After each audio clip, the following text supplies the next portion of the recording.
Okay, I'm back working on this deal where I demonstrated my pointer system, and I'm working on this piece. I'm going to make a rough out of this, and this is actually, this very piece here is going to be my rough out for my rough out, if that makes sense. Well, even if it doesn't make sense. Also, that huge droning in the background is a big fan. I got set up to kind of cool the shop down. We'll see how that works. And right now I'm placing the, what would be his left arm.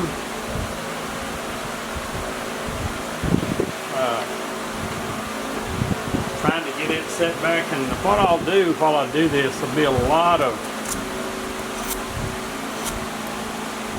back and forth, crossing over, taking measurements.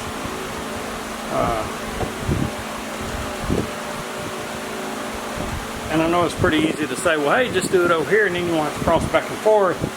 But there's no room over there. The fan's blowing over here. And I'm pretty sure that I'm going to have to just voice over this because of the fan. Anyway, that's what I'm working on now. I'll go ahead and keep filming and edit out all the back and forth, except maybe this one to show you how annoying it will be.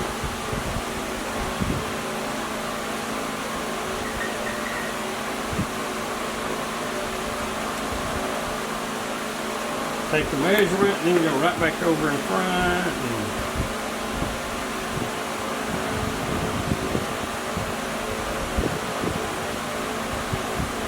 It's pretty close. I can live with that.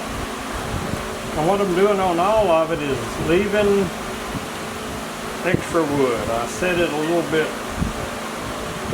far. I'm going to mark it. I know that's the end of the wood over there. But I'm going to leave some room back behind there in case I messed up a little.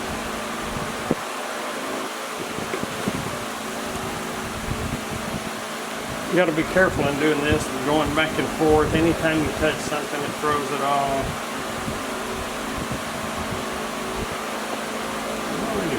Like setting it down over there, touch that mallet, it'll throw it off.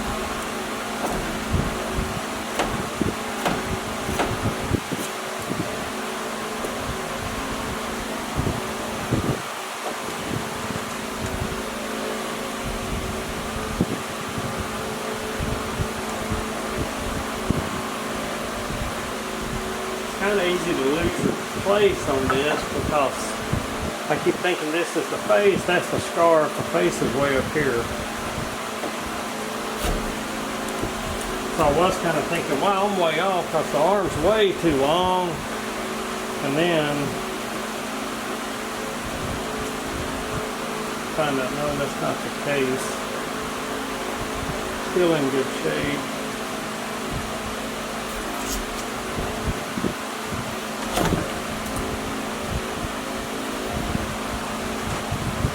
At this point, it's not, I'm not taking off a whole lot when I cut.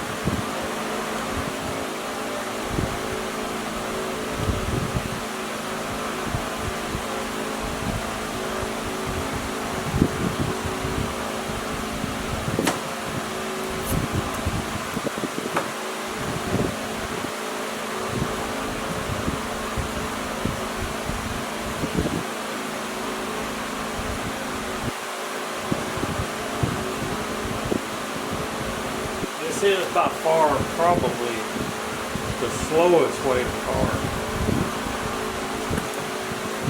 Nearly painful.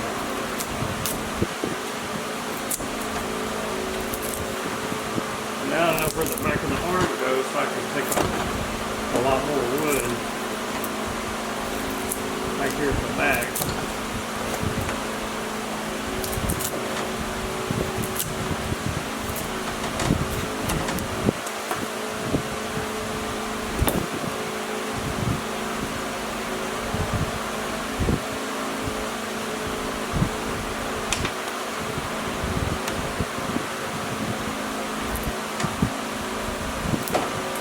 So now let's see where that needs to go. This needs to come off.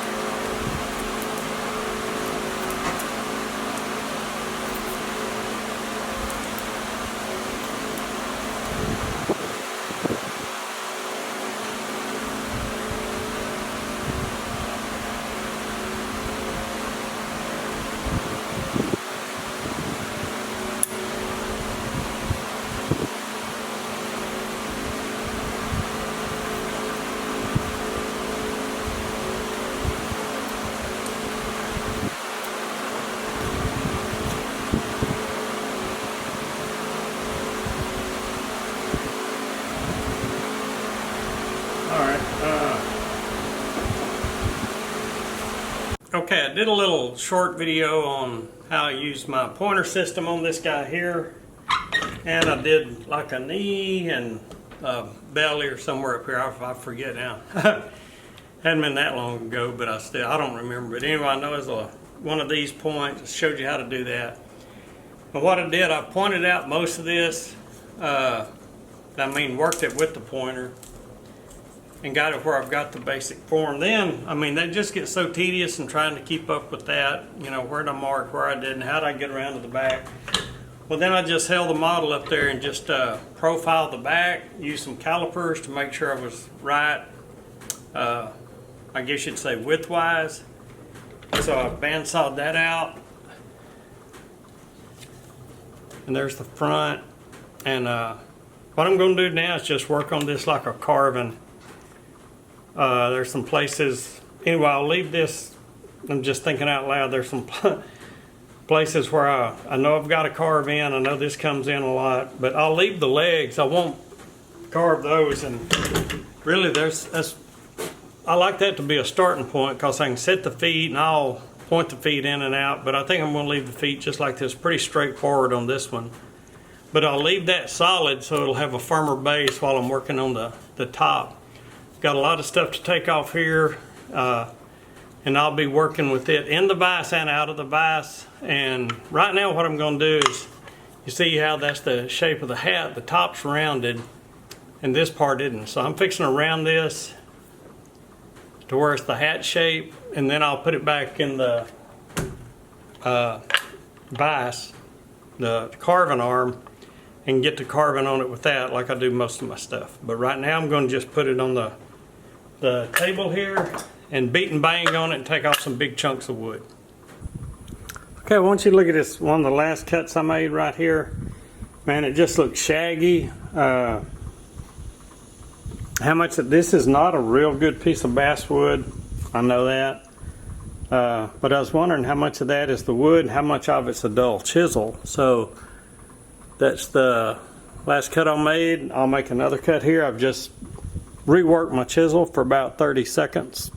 Put a little edge on it. Well, it makes a big difference, but you still see that little drag marks there with my chisel. So I'm gonna have to work on that, but that's the difference a sharp chisel will make. But it's still not a good piece of basswood.